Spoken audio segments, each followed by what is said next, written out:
Welcome back to another episode of Pulpit to the Pew.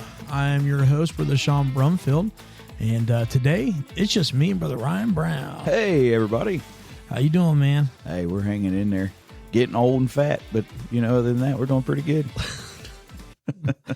I'd say I've just been fat, I'm not necessarily old. Yeah, I could also say going bald, but that's nothing new. No, we're not going with that. So We're going to rebuke that in the name of Jesus. No, I was kidding. yeah. There's not much left to rebuke. Yeah, I've already got the landing patch, you know what I mean? Like, I've got the landing strip. It is what it is. Yeah. It's like going to youth camp and those guys making fun of you said you got an eye on it there. Yeah. Yeah. Your little girl said that too, didn't she? Yeah. She tries to fix it, because I got this little patch. Now that we're doing live, it's pretty prominent. I see myself here. So this little patch right here, she'll come up and she'll start playing with it. So I told my wife, I said, if this happens more, it's gone. I'll be all forehead. I don't care. I have seen some guys that have tried to save it and just there's nothing. There's no saving it. Yeah, they have like one curly here, and then it's just like lake of baldness up on top. Yeah, there's no surrounding. There's no saving it. It is what it is. I'd pray that my hair stays thick. It runs in my family, so. And I did shave my head for the longest time, so I can go back to that if I. When I first started to come around, you did shave it. Yeah, I was slick. Was it COVID that got you out of that? Everybody else started growing beards, and I couldn't grow beards, so I just grew my hair back. Yeah, that would make a difference, wouldn't it? I figured you were going to say, I couldn't go to the barber or something like that. No, I did it all myself. In the shower with her. That wouldn't have worked then. Yeah. With them skull shop. Actually, no, I didn't really care for those. Slick it, man. Just take a razor, shaving cream or soap. Dude, I would scalp myself with that. Yeah, you kind of get used to it. Razor burn gets you every now and then, but other than that, you do pretty good. Get some of that after shave and put it on top of the head. Yeah. It'll open up them pores really good. Yeah. Stops the bleeding, that's for sure. Yeah. It does something.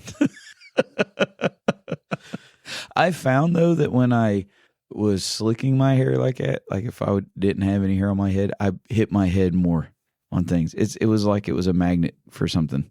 I don't know. Maybe because you could see all the dents and the bumps and the cuts and everything like that. So, really? Yeah. Huh. Yeah. It's probably just me, but it felt like that I would bump my head more when I didn't have hair than I do now. Well, you didn't have as much cushion. I don't have any cushion now. I'm just entertaining the idea that there's something that grows on top of my head.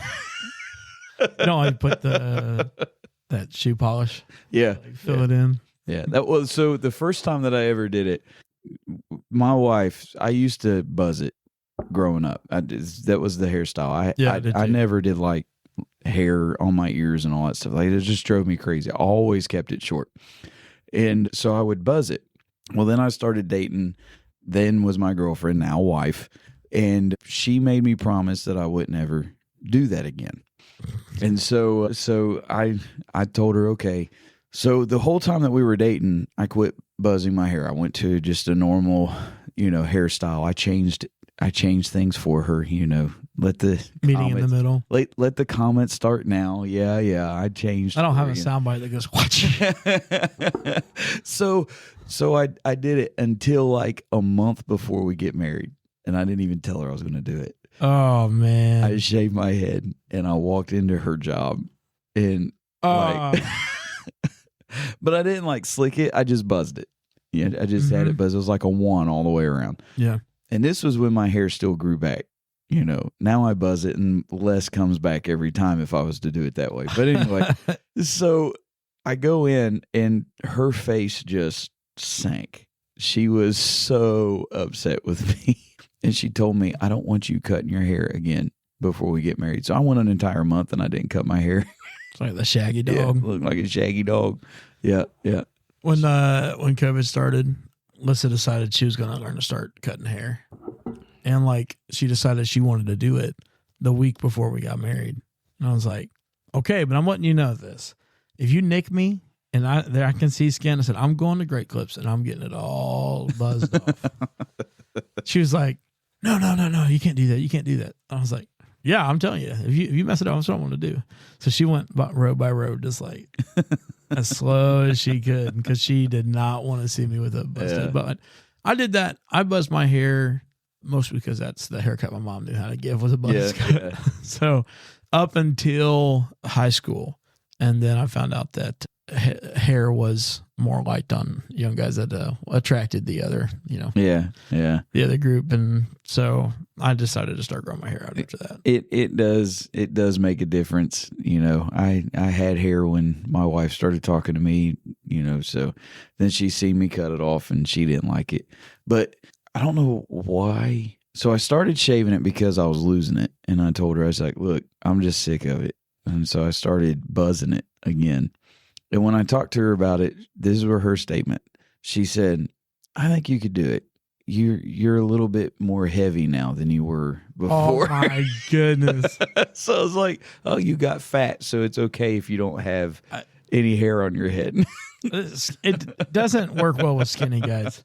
No, that's what she said. You instantly think of guys with like those like short jeans. Yeah, and they got those long wife beaters and like walking around. Yeah, well that wasn't me. I mean, I didn't dress that way, but yeah, you didn't. That wasn't your thing in high school. No, even when I wasn't in church. I mean, I didn't get saved until I was like 14 years old. So even before that, like that was never a thought to be a style. No. Definitely not in this area. I'm sure. No, not in this area. Not where you grew up now. Not in old Waynesville.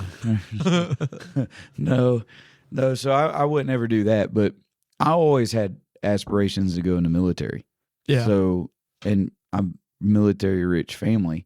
So it was more like getting used to the hairstyle because this is the way. Yeah. Do it this way. Yeah, you can go up to them and say, "Yeah, I'll take it too," and they'll just right down the middle, shave it all off. You know what I mean? Like. So I was ready. I was dead set on going, and of course, life's path went a different direction. But did you ever mess around with a mohawk? No. Mom and Dad never let us have one, but every once in a while, Mom would go down and just play with us and like let us have it for like 5 minutes or something. Just have this, and it was never good. It was always like from your left side of your eyebrow all the way back down to the back of the right side of your neck. So you couldn't have been cool if you tried, but we thought it was cool because we got a mohawk. Hey, well, you could have set some new trend, man. Never even know it. Probably could have, yeah. I was cool enough, Yeah. I'll come in church with it at the one side. Well, I could play it off like, well, that's just the youth pastor. Yeah. I got a card one time that said a youth pastor has to be serious enough to be taken serious by the parents, but fun enough to be part of fun with the kids. Yeah.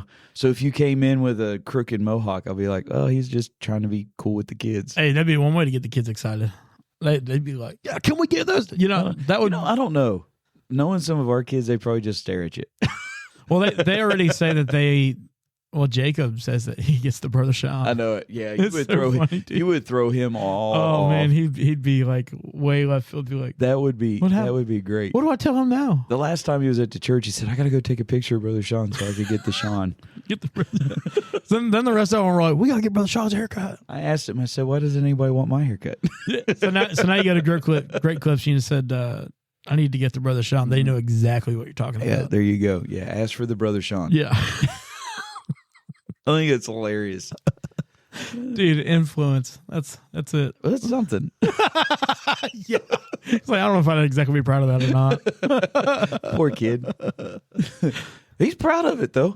Yeah, he got it. He got it at the church. He came like 2 days after he got the haircut, and I mean, haircut looked good. I didn't necessarily think that it looked like your haircut. Oh, well, yeah.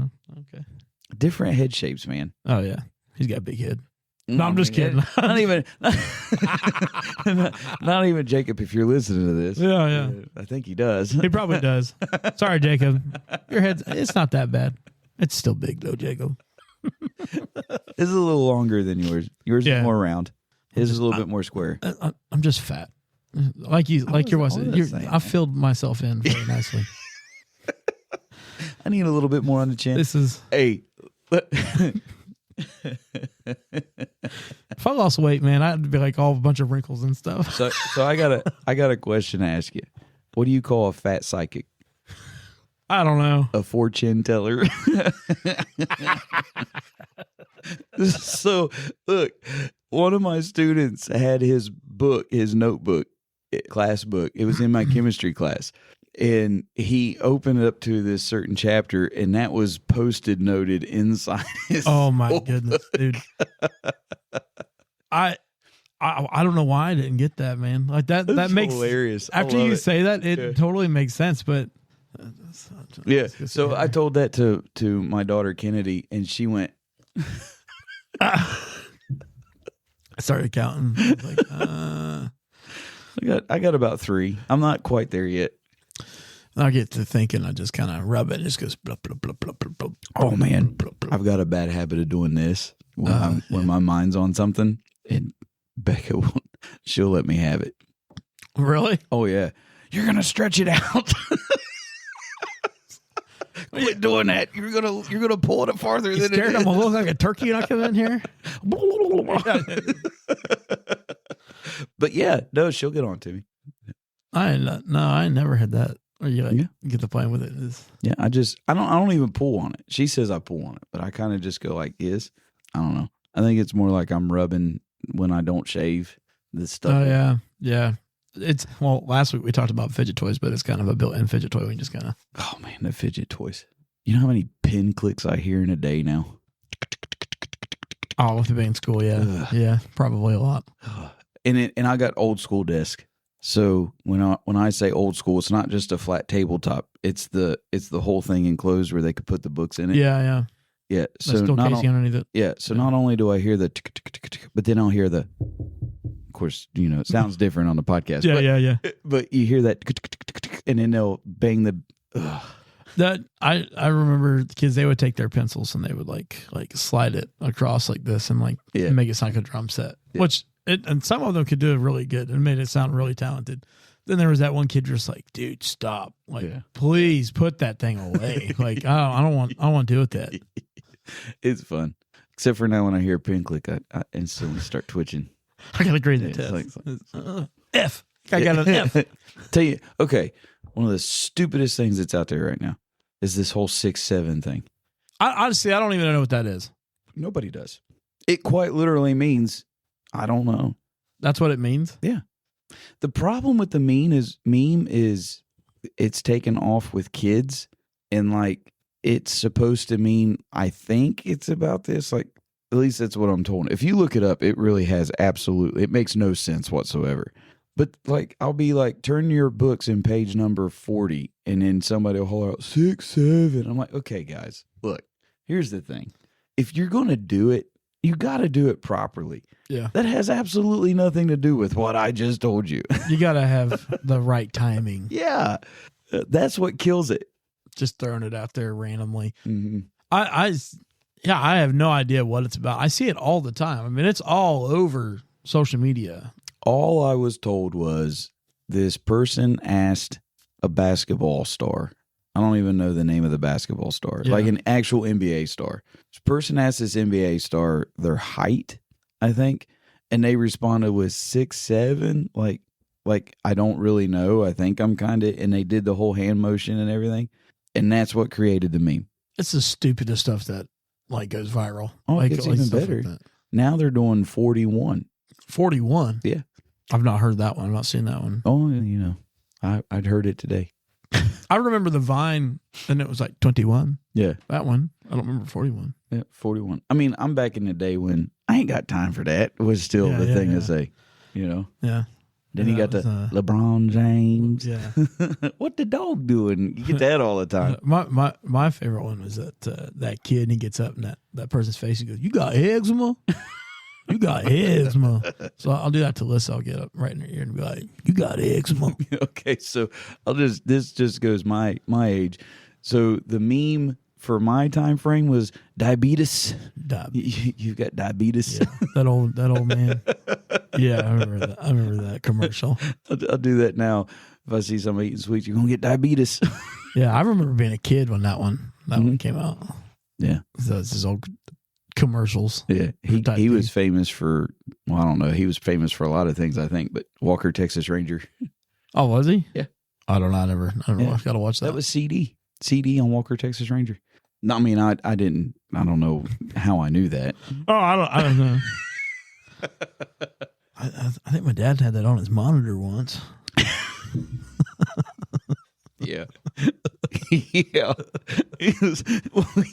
We had a monitor. Yeah, we had a monitor. The strangest thing. I thought we were supposed to do schoolwork on it. Dad didn't see it that way either.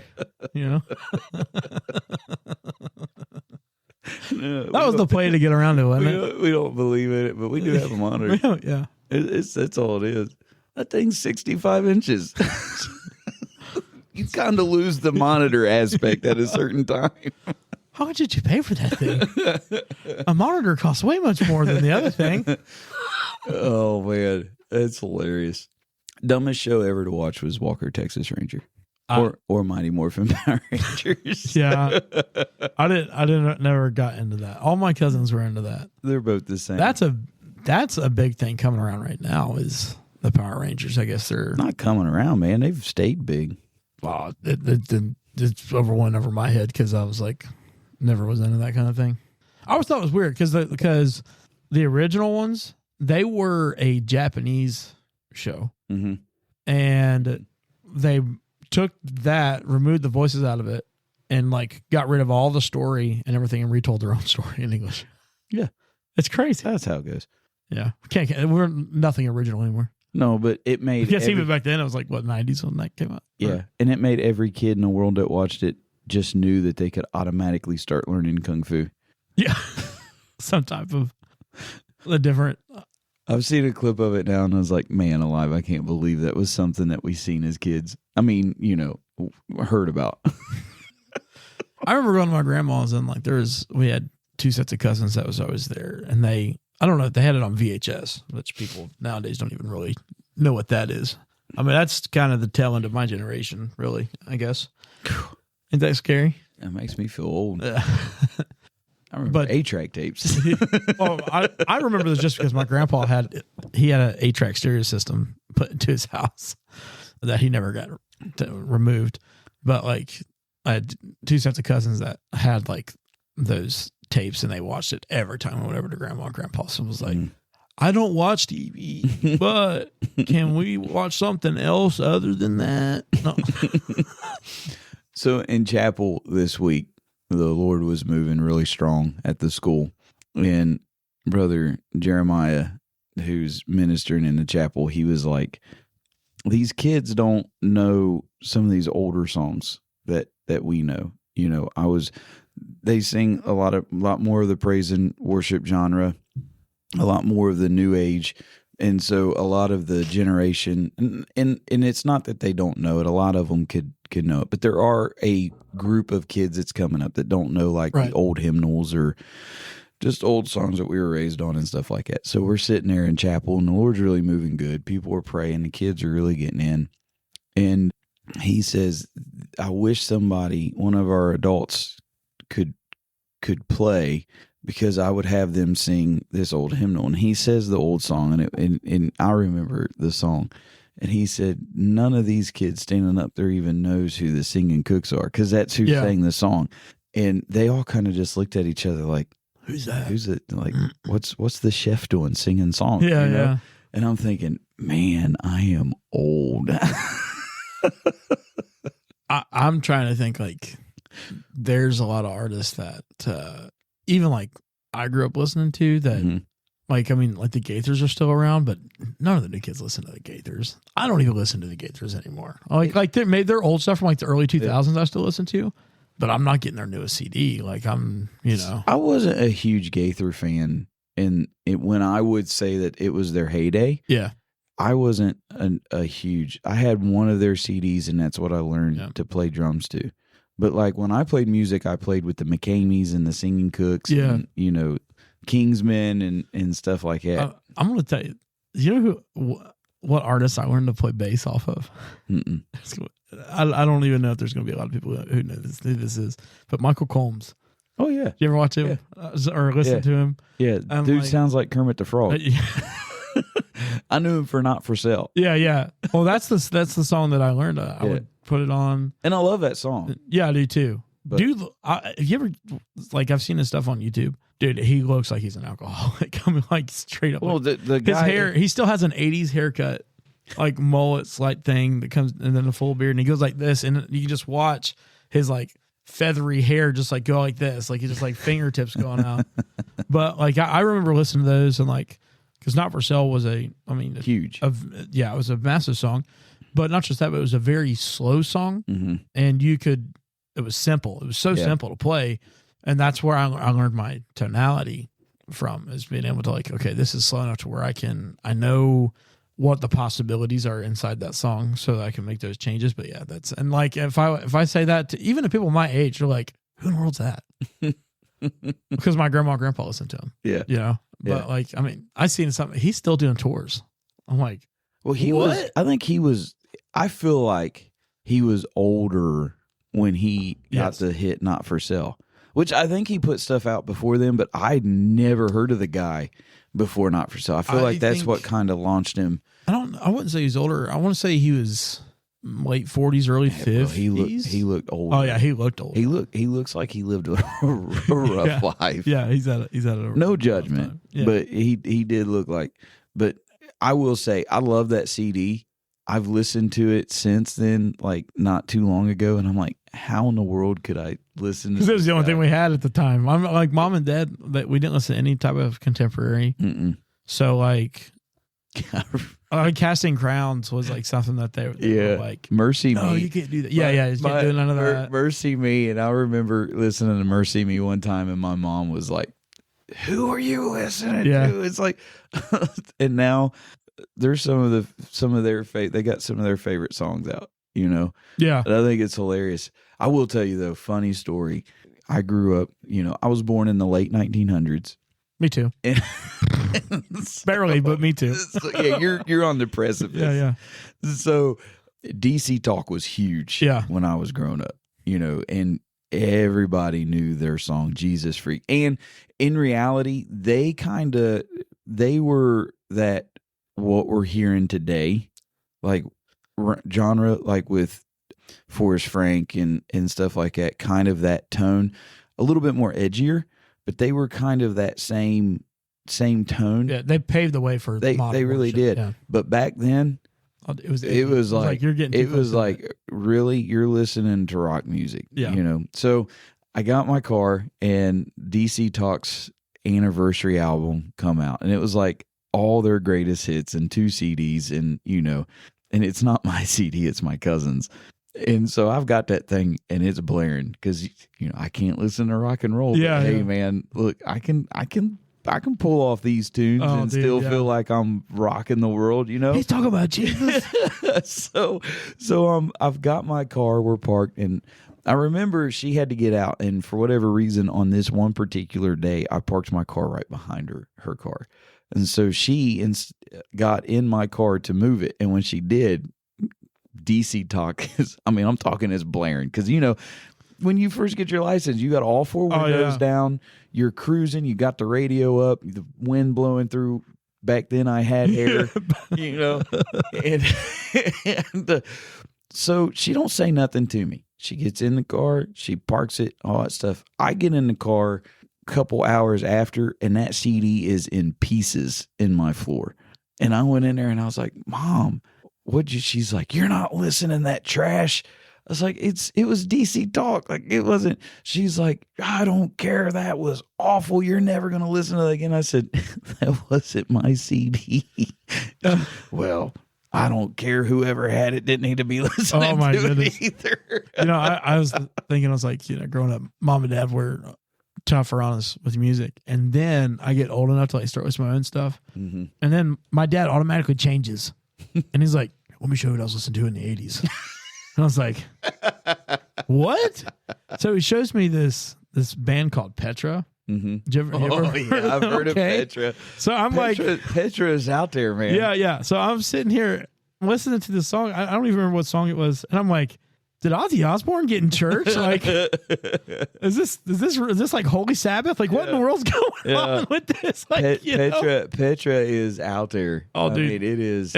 It was hard rock. Yeah. Like, I mean, it was almost metal, like for gospel. And I was like, I don't think you could call it gospel. Like that just like sounds like just like inappropriate. Yeah, that is hilarious. Yeah, and I was like, you didn't want me to listen to Carmen, but you can listen to Petra? Like, what in the world, dude? Carmen wasn't even. Carmen just talked. The only song for Carmen that I ever listened to was Champion. Oh, dude, that was Champion? the coolest. Yeah, Champion was the coolest one. Yeah, that's the only one that I ever listened to. That one, and he had another one that was kind of Easterish too. That, I mean, obviously I know Champion is like Easter song, but there was another song that was like that was pretty good too. And the only way I got to listen to that song is my grandma gave it to me. And my mom thought she was giving me the Crab Family Champion of Love, which is a completely different type of song. A completely different genre of people too. Like she's like coming up the stairs like, what in the world is this? It's like WWE in church. Like, what? Like, come on. Yeah. So I didn't get to listen to that CD very long. So you say WWE. Somebody sent me a clip the other day, and I believe it was at a Baptist church.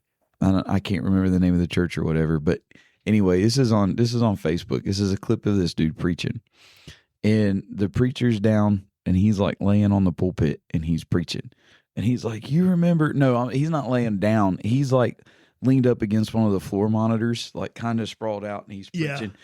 He goes, "Do you remember those old WWE or WWF wrestling matches?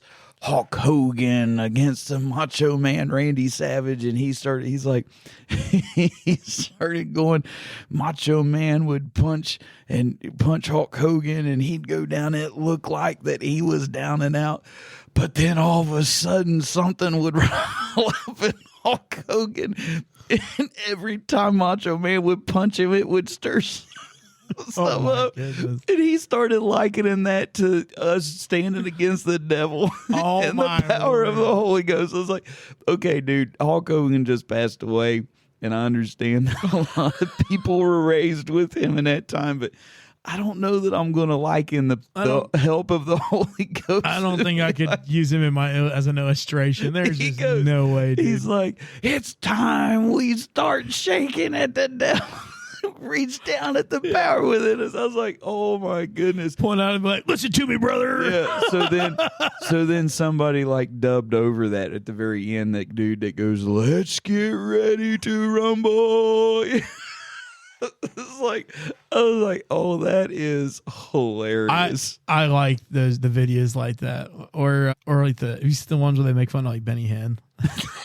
You seen the one where they put the Jedi sword to Benny Hinn when he's hitting him with the coat? He does that, and then there's one like where they're all like it starts out and it's like Palpatine's like big speech on like taking over the Empire, and then they got a bunch of guys on the floor like flopping like a fish, and he's going like this, guy like lightning coming from his fingertips. Like, oh my goodness, dude! Like, who in the world is thinking about this the whole time? But I will say, whoever did the lightsaber one, that was an absolute genius, because that dude's swinging his coat, and you just hear ching, and you're just watching people fall over left and right. And it's just later, That was a terrible impression. Oh, but that is good. The stuff people come up with because of church is just like out of this world. Like the sad thing is, they didn't even have to dub anything over that video for it to be funny. No, I mean, you know what I mean? Some dude gonna hit me with his coach in church, fall over to the side. Yeah. No, that is funny. Did you ever see the clip of the old preacher who basically just let his church have it? Like, just flat out. Is it the new one, or is he like an older guy? He's an older guy. And like, basically he said, me and my wife, we could pack up our Buick and we can go to this little church down here nobody knows of, and they'll grow because I'm somebody. Yeah. It's where he told the sound guy or the mom, don't get on to me. You want him to make it to heaven. Don't you get on to me. And he basically is like, I'm not going to sit here and preach and let you make your own kingdom in the sound room. That's the same one. He's like, you want me to marry you too? And you ain't even worth a penny. You don't even put anything in the offering plate. Why would I marry you? You're the worst person here. After he gets done berating him, he goes, you know I love you, right? Yeah. You're like, okay. What in the world? So the next time you preach a hard message, at the end is like, you know, I love you, all right. Yeah. I love you. Yeah. So I look at some of them people and I'm like, man, what in the world? Like, but people flock to those type of people though. No. There's one recently. I can't remember his first name, but his last name's Kid.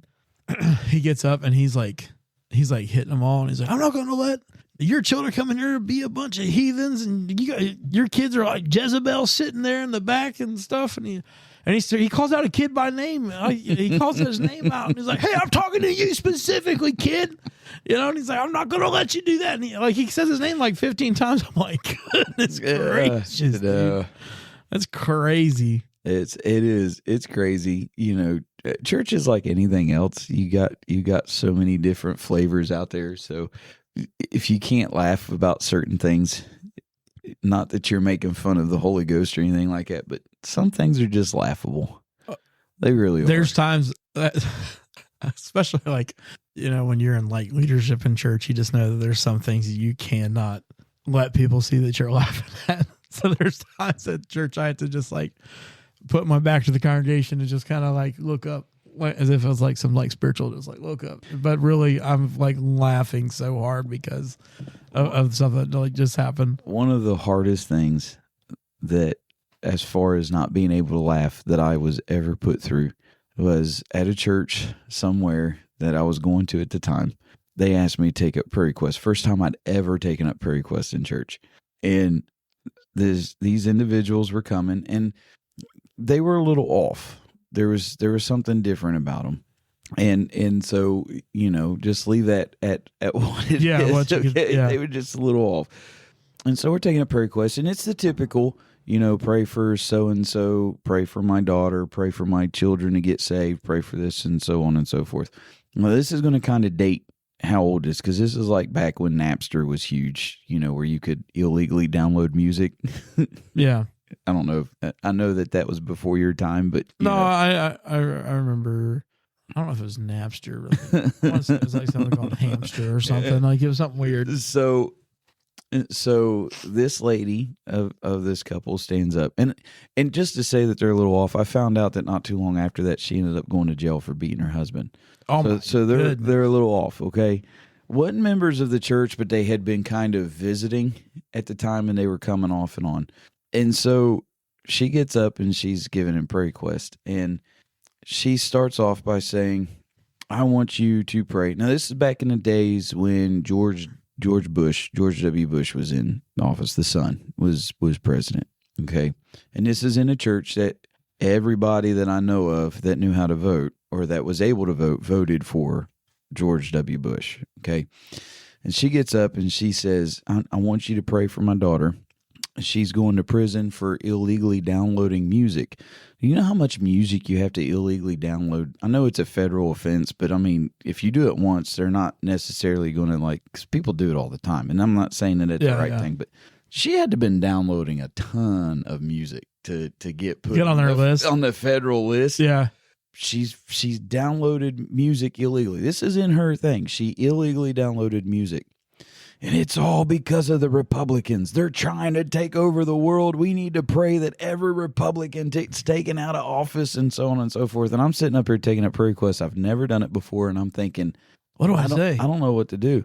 So the pastor that I was sitting under at the time, he's half deaf. So he has no idea what she's saying. I look down at my aunt, who is leaned over on her side, tears streaming from laughing so hard. To which my sister sitting next to my aunt is pretty much leaned over on her laughing because my aunt took off laughing. And I'm looking at one of the older men because I'm trying to find guidance. At the same time, now that I see people like falling over in the floor laughing, I'm trying not to laugh. I'm looking for guidance and nobody's giving me any. I mean, I got one old dude that's like just staring in shock and awe, and you can see frustration kind of coming in his face. Pastor doesn't know what's being said. I'm trying not to laugh, and I'm trying to get through this as best as I can. People's laughing so hard. People's ready to stone her. I mean, it's like a mixed emotions of everything that's going on. So after service, I talked to one of the older brothers. His name was Brother Ralph. He's gone on with the Lord now. And I always called him Uncle Ralph because he was always with the family. And he said, "Hey, son." I said, "Yes." I said, "Yeah, Uncle Ralph." And he said, what did that lady say? I was like, oh. I said, well, long story short, her daughter's going to prison, and it's all the Republicans' fault. And we need to pray that the Republicans are casted out of office.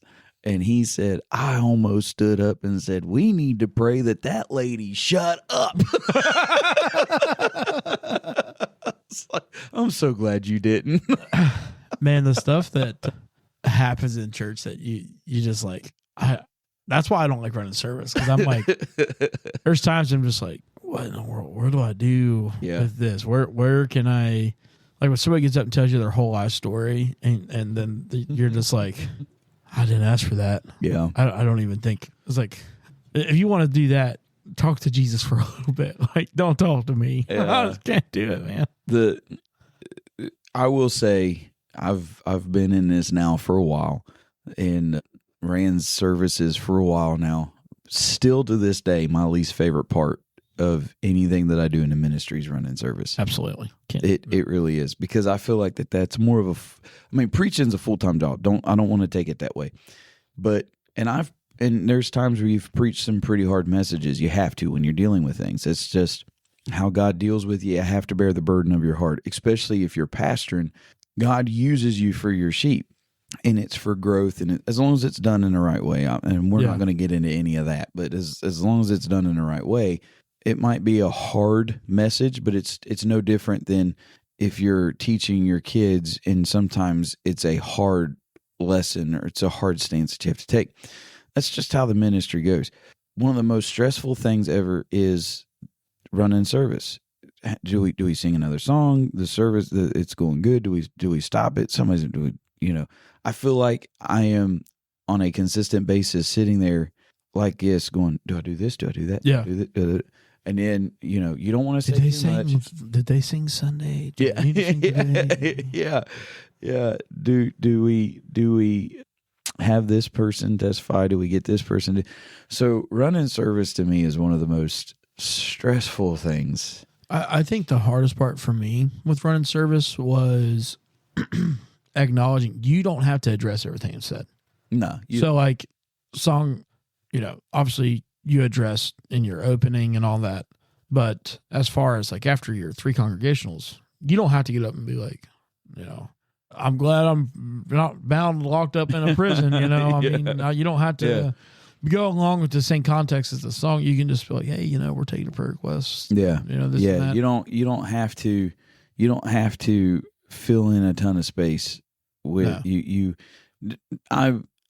one of my biggest pet peeves in any church service, and it has been prior to preaching, has been dead space. Oh, dude, it's awful. And so sometimes people feel like that because you have this space of time between things, you have to fill that in with this, that, or the other. But you really don't have to. No. You're not running a service so fast that the Lord can't move, but at the same time, you don't have to preach a sermon every time you get up to the microphone either. I think, I like the way we run things.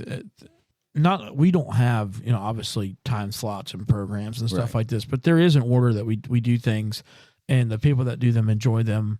And it's not like, there's not any space for anybody who just like wants to sing a song. They can't sing the song, Right. Obviously it's not open.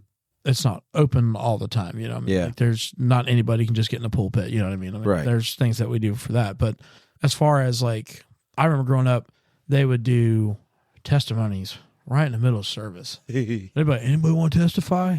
You're like, get the preacher up. Yeah.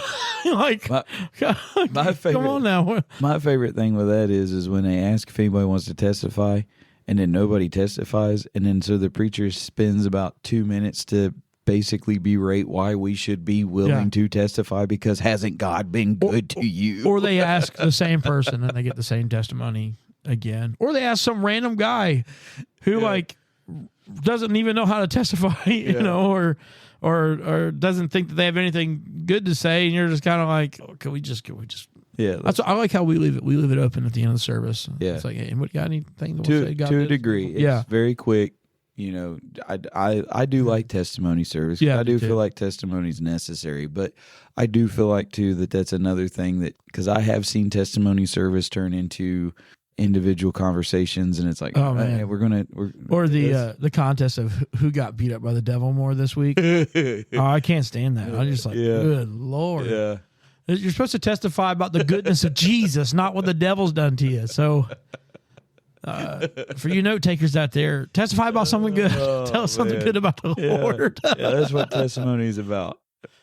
Or it's my miracle's better than your miracle.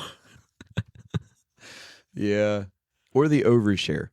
Oh yeah. Yeah. The complete. There's some information. I was in the bathroom at Target. You're like, there's some information. Stop right there. That nobody but you needed to know. Keep that to yourself. You could say that God helped you in a situation. You don't have to share the details. Yeah. I don't want to know how many laxatives you took to. Yeah. This one time I was this pastor was teaching on wine, alcohol, strong drink. And he was taking the biblical sense that we don't partake of it. Right. And he went through this lesson, and when it was said and done, one of the elder gentlemen got up and because it was a Sunday school, and Sunday lessons tend to be a little bit more open platform. Right. Some more open than others. But he was talking about how his children told him that, he said, I had the diarrhea. I mean, that's how he started it off. Oh, right? my goodness. Open it up. So he had some stomach issues, and he said, and it didn't go away. So he had these said stomach issues for more than one day consecutively. And he said that his kids told him, you need to drink a glass of wine.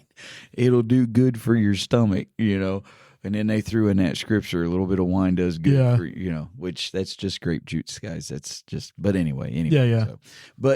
So he said, so finally I did. I drank it. And it must have been a big glass because of the statement that he made afterwards. And I think in a way he was trying to defend that, you can do it without it being bad. In excess. Yeah. Right. Which we don't stand, you don't partake just at all. Don't partake. But anyway. Abstain. So he was going on this little tirade about it, and he said, and it dried it right up. It made my head feel a little funny afterwards, but it dried it right up. Oh my goodness. It's like, so did you drink the bottle there, buddy? Or yeah, he was in excess. Yeah. I think some of the craziest things is people get carried away while they're testifying, or like distracted in the middle of their testimony. Me and my brother, and I can't remember if we were with Brother Jerry Kazir or if we were with Brother Michael Nichols, but we went out visiting a church one time, and this older man got up and he started testifying. And man, he was getting into it. God help me here. God help me there. And he started walking up the aisle, and he started kicking his leg up and stuff like that. And finally, dude, he gets a hold of the pulpit like this, and he starts kicking the wall. And he goes, oh, don't mind me, church. I've been chasing this spider for about the half hour I've been testifying. You're like, oh, my goodness. What in the world happened there? Like, we really thought the Lord was working on him. But apparently, we were feeling, or we were just bad in discernment at that time. I was like 14, 15 when that happened. But, dude, that is hilarious. It was so funny. He just, don't mind me. You're like, golly. I don't know. It's crazy some of the stories you get out of with what testimony service is special. Yeah. Like, it's just mind-blowing, some of the things people say that it's like, whew. But what's funny about it is, even through all of that, because some people that don't know church or have not been raised in it, they might hear some of these stories and be like, well, that's ignorant, or that's ridiculous. Yeah. It's like anything else in life. Some things are overabundant, some things are a little over excessive. And it's not that I necessarily agree with a statement or with what the person said, but at the end of the day, my soul is worth more than whatever that person can say. So I don't agree with it necessarily, but it's not going to make me leave. Yeah. But at the same time, too, some of this other stuff is like, look, you see more ridiculous stuff outside of the church than what you do in the church when we talk about stuff like that. So just laugh about it. Yeah. Because people's people, and the best thing about people is you just don't know what they're going to do or say. No. For the most part. You really have no clue as to what's, because I guess the thing is some people's perspective is very different. I mean, there's some people that in their minds they see miracles every day, whereas it's just life, you know. So some things just don't work like that. And then you got people who don't see anything. You know, there's God, that ain't working now. You know, it's like, what are you talking about, man? There's even in the smallest things, God starts working. Yeah, but I love testimony service because there's nothing more powerful to me than when somebody gets up and shares, you know, something that they went through, and it be timely in the situation of something that I'm in. Like that's just like, wow, overwhelming. For every one person that said something that you leave out of there going, oh, I can't believe that. There's two of them that stand up that's like, wow, God did this for, you know, and we've got testimony of that in our church. Oh yeah. You know, a man out of his mind, lost as lost can be, and it looked like there was no hope. God gave him his right mind before he slipped into eternity while he was sitting by himself, and he got saved at the moment. And it was a true, I know salvation, and nobody was there to lead him to the Lord or nothing like that. God brought him to his right mind. And I believe, all honesty, it was answer to the prayer of this gentleman's wife. You have testimonies like that. So yeah, you got the ones that get up there and they say ridiculous things. Oh yeah. And you laugh about it because in all honesty, they don't compare to the ones that tell you about their healing or tell you about their family salvation or something, because I can laugh about that, but that's what helps me. That's what draws me in. Right. You know, it's a good mix. Well, I think it does as much as sometimes you're kind of like, why in the world are they telling us? You're like, at the same time, you're like, I got an excellent laugh out of that. Yeah. Like it did do me good to hear it just to kind of chuckle. Yeah. It still had a good outcome, whether it was, I don't want to say foolish is the right word, but sometimes there are things unwise. That are, I'll just say unwise. Yeah. Some things that you're just kind of like, because you never know when two people are going to get on a podcast and share it to the world. Yeah, that's true. Hey, that's funny. When I left State Farm, they gave me a cup. I need to bring it in one day to show it. And it said, "Be careful what you say about me. I'll talk about you on my show." Somebody bought me a "Be careful what you say. You'll end up in my sermon." From the church. So it's kind of funny now. My boy uses it every day for school. He takes his water in it to school, and the kids absolutely love it. Yeah, that's great. He would too. He would remember. Oh yeah, he would remember every last bit of it. For sure. Oh, it's been good being here with you, man. Yeah. And had some good laughs here. So thanks for joining with us, guys. Hopefully you'll join us next week as with our next episode. Don't forget to look at our videos on YouTube. Send us a text, send us an email, pulpittothepew@gmail.com. And thanks for tuning in, everybody. See ya.